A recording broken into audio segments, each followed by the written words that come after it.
বিসমিল্লাহির রহমানির রহিম। আসসালামু আলাইকুম। কেমন আছেন সবাই? আশা করছি খুব ভালো আছেন। আমিও ভালো আছি আলহামদুলিল্লাহ। তো বরাবরের মতো একটি ভিডিও নিয়ে হাজির হয়ে গেলাম আপনাদের মাঝে। আজকে আর কোনো তরকারি রান্না করা দেখাবো না। আজকে এই যে কি রান্না করছি সেটা আপনাদের সাথে শেয়ার করব। কোনো তরকারি হবে না নিশ্চয়ই। তো আমি এই যে মাছ ভেজে নিচ্ছি। এই মাছগুলো তরকারিতে দেওয়ার জন্য ভেজেছি, তবে সেটা আপনারা অন্য ভিডিওতে দেখতে পাবেন, এই ভিডিওতে না। তো আমি যে এক পিস মাছ আর একটু কড়া করে ভেজে নিলাম। সবসময় এটা করি, যখন মাছ ভাজি এক পিস বা দুই পিস একটু কড়া করে ভাজি, মেয়েকে খাইয়ে দেই, কারণ ও তরকারির মাছটা অত খেতে চায় না। আর আমি ওই তেলেই এই যে একটু পটল ভাজি করে নিচ্ছি। পটল আমার একদমই পছন্দ না, তবে এই পটল ভাজিটা আমার কাছে খেতে ভালো লেগেছিল। কেন জানি না, হয়তো পটলটাই ভালো কিনা জানি না, কিন্তু পটল আমি আসলে খেতেই পারি না। তো সেই জায়গায় আজকের পটলটা অনেক মজা লেগেছে, আর অল্প করে করেছি হয়তো এই জন্যই, বেশি হলে হয়তো ভালো লাগতো না, তাই না? তো যাই হোক, আমি পটলটা জাস্ট দুই পিস করে নিয়েছি, এখানে 3টা মনে হয় ছিল। যাই হোক, অল্পই ভালো, বেশি হলে আসলে খেতে ভালো লাগে না।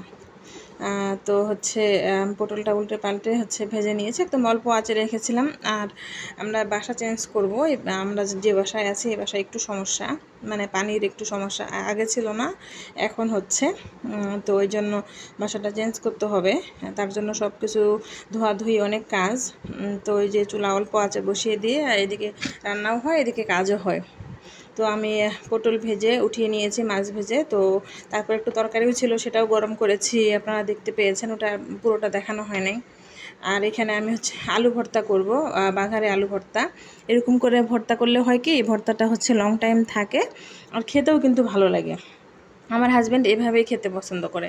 ওই যে কাঁচা পেঁয়াজ মরিচ দিয়ে মেখে দিলে ওটা ওর কাছে ভালো লাগে না।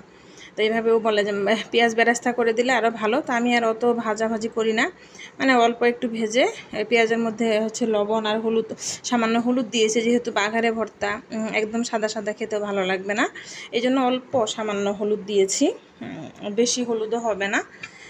তো এইভাবে আপনারা ভর্তা করে খেতে পারেন।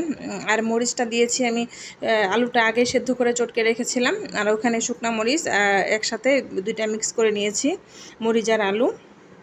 আর এখানে শুধু দিয়েছি লবণ, পেঁয়াজ আর সামান্য হলুদ। তো এটা ভালো করে মিক্স করে নেব। ক্যামেরায় পুরোটা দেখানো যায় নাই, তার কারণ হলো যে কড়াইটা বারবার নড়ে যাচ্ছিল। তো এই জন্য আমি অফ ক্যামেরায় ভালো করে নেড়ে মিক্স করে নিয়েছি। তো আজকের ভিডিওতে এগুলোই। আমি আজকে কোনো তরকারি রান্না দেখাই নাই, এই জন্য আর কি শুরুতেই বলেছিলাম আজকে শুধু এই যে ভর্তা ভাজি, এটাই এই ভিডিওতে। অন্য ভিডিওতে আসবে নিশ্চয়ই, রান্না করেছি ঠিকই, কিন্তু অন্য ভিডিওতে।